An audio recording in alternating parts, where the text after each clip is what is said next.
সয়াবিনের একটা নতুন রেসিপি নিয়ে চলে এসেছি। এটা কিন্তু রাতের বেলা রুটি, লুচি, পরোটার সাথে খেতে ভালো লাগে। একটু অন্যরকমভাবে বানাচ্ছি। প্রথমেই যার জন্য একটু জল গরম করতে দিয়েছি, আর যার মধ্যে দিয়ে দিলাম একটু নুন। এবার সয়াবিনগুলো এটার মধ্যে দিয়ে বেশ কিছুক্ষণ ভালো করে সেদ্ধ করে নেব। সেদ্ধ হয়ে গেলে এটাকে ভালো করে ধুয়ে নেব, জলটা ফেলে দিয়ে। ঠান্ডা জল দিয়ে ধুয়ে নেবার পরে কিন্তু একদম জলটা নিংড়ে নেব, যাতে কোনো জল এটার মধ্যে না থাকে। এরপরে কয়েকটা মশলা দেব, যার মধ্যে প্রথমে লঙ্কা গুঁড়ো আছে, একটু হলুদ গুঁড়ো আছে, সামান্য একটু ধনে গুঁড়ো, জিরে গুঁড়ো, সাথে দিয়ে দেবো স্বাদ মতো নুন। আর দিয়ে দিচ্ছি এর মধ্যে একটু টমেটো কেচাপ, কাসুরি মেথি আর একটু ফ্যাটানো টক দই। সব কিছু দিয়ে কিন্তু সয়াবিনটাকে ভালো করে একটু মাখিয়ে নেব। মাখিয়ে রাখার কোনো প্রয়োজন নেই, সাথে সাথেই রান্না করব। কড়াইটা বসিয়ে নিয়েছি, একটু গরম হলেই কড়াই, এর মধ্যে দিয়ে দেবো পরিমাণ মতো তেল। তেলটা দেওয়ার পরে এখানে যে সয়াবিনটা আমি মাখিয়ে রেখেছিলাম সব কিছু মশলা দিয়ে, সেটাই কিন্তু এটার মধ্যে আমি দিয়ে দেবো। দেওয়ার পরে গ্যাসটাকে একদম হাই ফ্লেমে দিয়ে এটাকে ভেজে নেব। তো ততক্ষণ অবধি ভাজবো যতক্ষণ না সয়াবিনের গায়ে দাগ দাগ হয়, মানে একটু লাল লাল দাগ হয়। তো দেখো এইভাবে কিন্তু সয়াবিনটাকে বেশ কিছুক্ষণ হাই ফ্লেমে আমি ভেজে নিচ্ছি। ভাজা হয়ে গেলে আমি একটু সাইড করে দিয়ে এটার মধ্যে টমেটো, ক্যাপসিকাম আর দিয়ে দিচ্ছি পেঁয়াজ। তো এটাকে সয়াবিনটাকে তুলে নিয়ে আলাদাভাবে তেল দিয়েও কিন্তু এটা ভাজা যেত। তো যেহেতু এটা বড় কড়াইয়ের মধ্যে বানাচ্ছি, তো আমি সাইড করে দিয়েই এটাকে কিন্তু আমি একটু ভেজে নিচ্ছি। তো অল্প একটু তেল আর নুন দিয়ে এটাকে আমি ভেজে নিচ্ছি।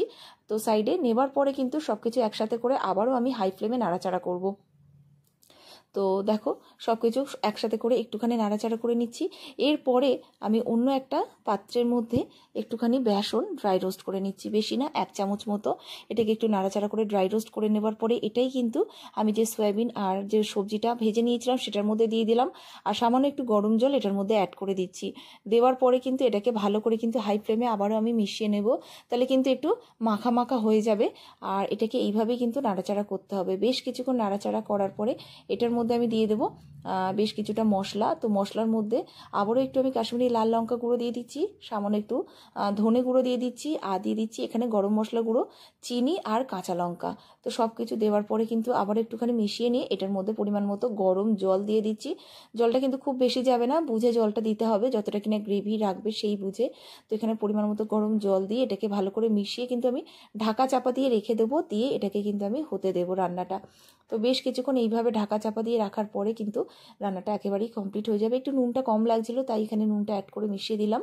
তো যাই হোক, ঢাকা দিয়ে এবার এটা কিন্তু আমি পুরোটা রান্না হতে দেবো। তো বেশ কিছুক্ষণ ঢাকা চাপা ছিল। তো দেখতেই পাচ্ছ রান্নাটা হয়ে এসেছে। রেসিপিটা একবার ট্রাই করতে পারো, আর কেমন লাগলো জানিও। ভালো লাগলে অবশ্যই পাশে থেকো। এই ধরনের অনেক রেসিপি কিন্তু তোমরা আমার ইউটিউব চ্যানেলে পেয়ে যাবে, দেখে নিও। আর যারা ফেসবুক পেজ থেকে দেখছো, পেজেতেও কিন্তু এই ধরনের অনেক রেসিপি পেয়ে যাবে। যদি ভালো লাগে পাশে থেকো, আর দেখা হবে নতুন কোনো রেসিপির সাথে। ততক্ষণের জন্য ভালো থেকো, সুস্থ থেকো, টাটা।